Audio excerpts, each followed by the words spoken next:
Hello everyone, in this video I'm going to walk you through how a step-by-step guide on how to cancel Kroger Boost membership.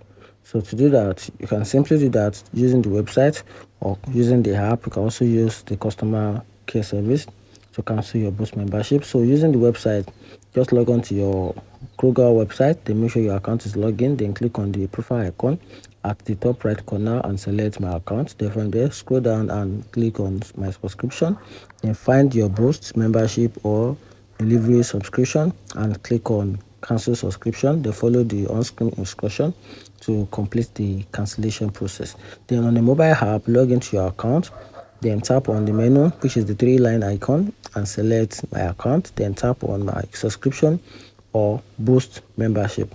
Then from there, choose cancel subscription and follow the prompt. And also you can simply contact the Kroger customer service, which is the customer service number is on the screen.